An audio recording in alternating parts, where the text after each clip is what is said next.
டெல்லியில் G20 உச்சி மாநாடு தொடங்கவிருக்கும் சூழலில் சர்வதேச அரசியல் விவகாரங்களை இந்தியா எவ்வாறு கையாளும் என்பது குறித்து மூத்த பத்திரிகையாளர் சுஹாசினி ஹைதருடன் நமது செய்தியாளர் கணபதி நடத்திய கலந்துரையாடலை தற்பொழுது பார்க்கலாம். டெல்லியிலே நடைபெறும் G20 மாநாட்டின் முக்கியத்துவம் என்ன?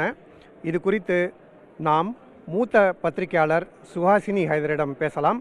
அவர் ஹிந்து பத்திரிகையிலே பல வருடங்களாக வெளியுறவுத்துறை குறித்து செய்திகளை தொடர்ந்து அளித்து வருகிறார். வணக்கம். வணக்கம். Thank you, Nandri, for calling me.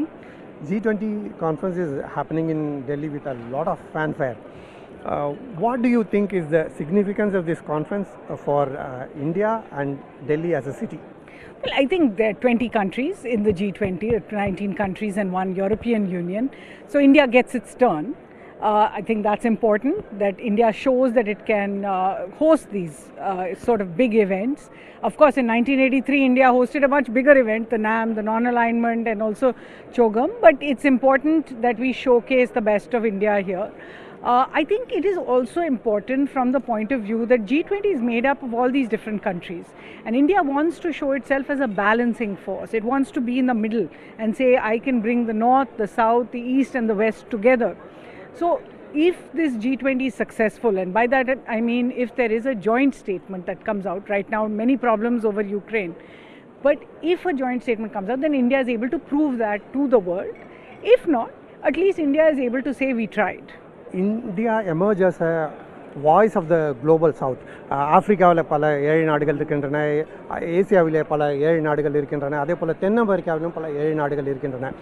அந்த நாடுகளெல்லாம் வளர வேண்டும் என இன்க்ளூசிவ் growth என்கிற வார்த்தையை சர்வதேச அரங்கிலே பயன்படுத்த இந்தியா முயற்சி செய்கிறது. இது வெற்றிகரமாக இருக்கும்.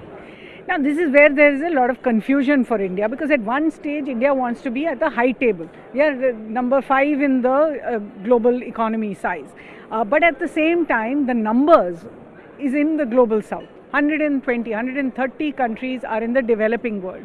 So does India want leadership of those, or does India want to sit with the permanent 5? This is one question. This is what we have to ask. The youth of India, the demography of India is not matching the demography of the Western world. It's matching the demography of the developing world. What can India actually gain by trade and all will be, do you want the numbers or do you want the high table kind of thing? So these are all questions India has to ask, especially when it comes to Africa. India has now tried to make African Union a member of the G20. It's a very important thing. Difference is China. That is, Russia is still opposing the language. Ukraine still wants some kind of presence at the G20. Western countries, G7, want us to talk about Ukraine much more. The difference is this year China is also opposing any kind of deal on G20 on Ukraine. So I think India has had a hard time. Some of it is because of the India-China relationship, the situation at the border as well. Some of it is because of the fact that US and Russia are now going head to head much more.